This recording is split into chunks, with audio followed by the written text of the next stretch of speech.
Hello there, I'm Raisin. At 32, I'm living the dream in a mansion that looks like it stepped right off the pages of a glossy magazine.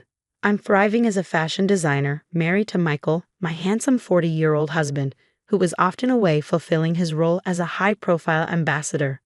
But the real star of the show? That would be our little angel, Malika. She's only 10 months old, but she already runs the household. Elena, could you grab Malika's favorite teddy? I swear she knows when it's missing. I call out to my nanny while balancing fabric swatches in one hand and participating in a conference call on the other. Elena, bless her, pops her head in and says, "Already ahead of you, Risen." Little Miss has it in her crib. Just then, my phone buzzes. It's Samantha, my best friend and partner in the fashion world. "Hey, girl, you free for coffee? I've got some juicy gossip," she says. "Sam, you're a lifesaver." "Come over in an hour. I'm drowning in silk samples," I respond. Just as I hang up, the doorbell rings.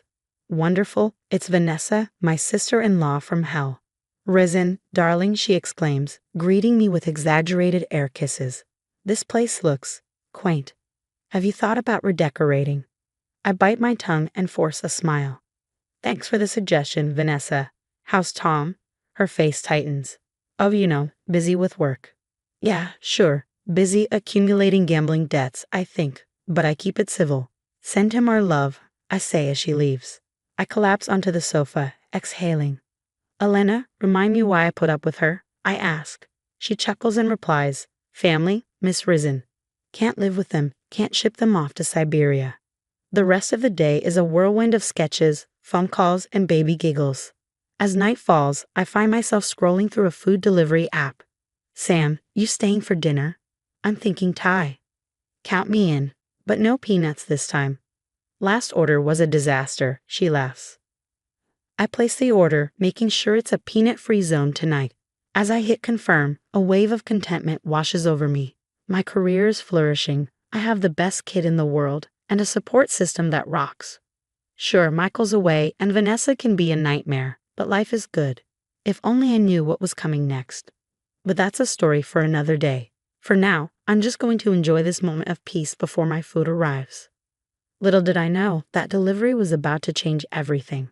The doorbell rings and my mouth waters at the thought of pad thai. "I've got it, Elena." I call, heading to the door. "Hey there." The delivery guy greets me with a smile that seems just a little off. I brush it aside, too hungry to care. "Thanks," I reply, fumbling for my wallet. "Just give me a sec to sign this." As I scribble my signature, I hear a faint thud from upstairs. Probably just Elena dropping something, I think. "All set," I say, handing back the receipt. "Have a good night." I'm about to dig into the food when I realize something odd. I haven't heard Malika in a while. Usually she's fussing by now, ready for her evening bottle. "Elena?" I call, heading upstairs. No response. My heart starts racing. I push open the nursery door, and my world falls apart. Elena is on the floor, unconscious, and Malika is gone. No. I mutter, frantically searching the room. This can't be happening. This has to be a nightmare. I grab my phone with shaking hands and dial 911. My baby's been taken." I sob into the phone. Everything after that is a blur. Police swarming the house, reporters camped outside, and me, answering the same questions over and over, my voice hollow. "Mrs. Risen." A stern-looking woman approaches me. "I'm Detective Sarah Rodriguez. Can you walk me through what happened?" I recount the events, feeling like a broken record. The delivery, the silence, finding Elena.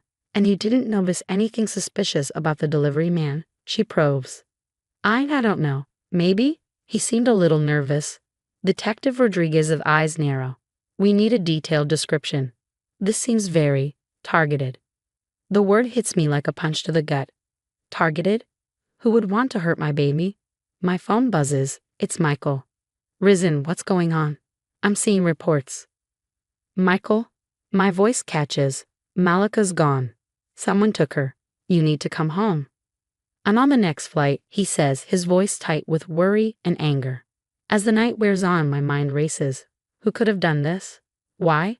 The house is in chaos, with police combing every inch for clues. Samantha arrives, pushing past the reporters outside. "Risen, oh my God," she gasps. pulling me into a tight hug. I don't understand, I whisper, clinging to her. Who would do this? Detective Rodriguez approaches again. Mrs. Risen, does anyone have a grudge against your family? Any threats recently? I shake my head, then pause. Well, there's my sister-in-law, Vanessa, but she wouldn't. She's family. The detective makes a note. We'll look into everyone. No stone unturned. As dawn breaks, I sit in Malika's nursery, clutching her favorite teddy bear. The house is quiet now, most of the police gone. But the nightmare is far from over. I look at Malika's empty crib, fierce determination settling over me. I'll find you, baby, I whisper. No matter what it takes. It's been 5 days since Malika was taken. 5 days of hell. The police are working around the clock, but it's not enough. I need more. Marcus, I don't care what it costs. Find something the police miss, I say, pacing my living room. The grizzled PI nods. I'm on it, Mrs. Risen. I've got some contacts the cops don't. Days blur together, and I'm running on coffee and desperation when Marcus calls. I've got something. The delivery guy, Jake, he's connected to your brother-in-law, Tom. They were cellmates. My blood runs cold. No, it can't be. I storm over to Tom and Vanessa's place, Michael right behind me. Where is she? I demand, bursting through the door. Vanessa looks shocked. Risen, what are you talking about? Don't play dumb, Michael growls. We know about Tom's connection to Jake. Tom pales. That was years ago. I've got nothing to do with this. But something's off. They're too nervous, too defensive. As we argue, Vanessa slips up. We didn't hurt her. Jake was just supposed to. She clamps a hand over her mouth, realizing her mistake. Michael loses it. You were behind this? Your own niece? As they try to backpedal, I'm already dialing Detective Rodriguez. This nightmare has just gotten worse. Meanwhile, across town, Jake is falling apart. Lily, I messed up. Bad, he says into his phone, voice shaking. I need help. Lily, working her shift at the hospital, frowns. Jake, what's going on? I can't say over the phone. Can you meet me? Unbeknownst to Jake, Samantha is visiting her mom in the same hospital and overhears Lily's side of the conversation. That name, Jake, why does it sound familiar? Samantha mutters, then it hits her. The delivery guy. She immediately calls me. Risen, I think I've got a lead on Jake. Within hours, we're huddled in Detective Rodriguez's office, piecing it all together. So Tom and Vanessa put Jake up to this? Rodriguez confirms, scribbling notes. I nod, feeling sick. Looks like it, but why? Michael squeezes my hand. Money. It's always money with them. Rodriguez leans back. All right, here's what we're going to do. We set up a sting. Use Lily to draw Jake out and hopefully lead us to Malika. My heart races. This could be it. Our chance to bring Malika home. What do you need from us? I ask, ready to do anything. For now, act normal. We don't want to spook them. But be ready to move fast when we give the signal. As we leave the station, I feel a glimmer of hope for the first time in days. We're coming for you, Malika, I whisper. Mommy's coming. The next 24 hours are a blur of preparation. Wiretaps, undercover agents, everything. It feels like something out of a movie, except it's my life, my child at stake. As night falls, we get word. Jake's agreed to meet Lily. This is it. Our one shot at bringing Malika home. I squeeze Michael's hand as we wait in a nearby surveillance van. Ready? He asks. I take a deep breath. Ready. Let's get our daughter back. My heart pounds as we watch the scene unfold through grainy surveillance footage. Jake appears, looking nervous, with a bundle in his arms. My baby. I have to stop myself from bursting out of the van. Target in sight, a voice crackles over the radio. Wait for the exchange. Seconds feel like hours. Then Tom shows up. The moment he reaches for Malika, all hell breaks loose. Police. Freeze. It's chaos. Jake tries to run. But Jake doesn't get far. Tom is tackled to the ground, and there, in the middle of it all, is my little girl crying her heart out. I'm out of the van before anyone can stop me. Malika. I scoop her up, sobbing. She's okay, she's really okay. Michael arrives just as they're loading Tom into a squad car. The look he gives his brother could melt steel. How could you? He snarls. Tom just hangs his head in shame. Back at the station, the whole sordid story comes out. Tom and Vanessa, drowning in gambling debts, had cooked up this scheme to ransom Malika. They thought they could solve their money problems and make me look bad in the process, as if I care about my image when my child was in danger. We got Vanessa in custody too, Detective Rodriguez informs us. Caught her shredding documents, they're going away for a long time. Jake, looking like a kicked puppy, agrees to testify in exchange for a reduced sentence. I can't even look at him. The next few weeks are a blur of court appearances and a media circus, but slowly, life starts to feel normal again. Well, a new normal. Michael and I are closer than ever, and going through this nightmare made us realize what really matters. Family, the good kind. I want to do something, I tell him one night. Help other families who've gone through this. No one should feel as alone as we did. And that's how the Malika Foundation is born. We provide support, resources, and hope to families of kidnapped children. It's not much, but it's a start.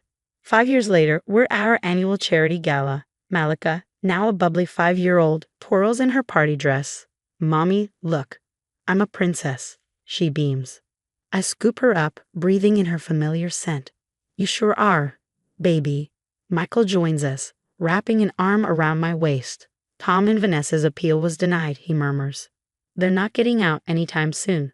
I nod, feeling a mix of relief and lingering anger. Jake sent a letter last month asking to meet. I tore it up without reading it. Some bridges stay burned. As I look around the ballroom at all the families we've helped, I feel a sense of peace. We've turned our nightmare into something positive. Malika is safe, we're happy, and life goes on. Ready to give your speech? Michael asks, squeezing my hand. I take a deep breath and nod. It's time to share our story again, to give hope to those still searching. Because if there's one thing I've learned, it's that love and determination can overcome even the darkest of times. Toxic people, they have no place in our happily ever after. The story has come to an end, but I want to hear from you. If you were in Reason's shoes, could you ever forgive Jake, Tom, or Vanessa for what they did? Or do you believe some actions are truly unforgivable, especially when they involve harming a child? Share your thoughts in the comments below. Your perspective matters and could help others who face similar struggles. If this story touched you, don't forget to hit that like button and subscribe to our channel for more compelling real-life dramas. Your support helps us continue sharing these important stories.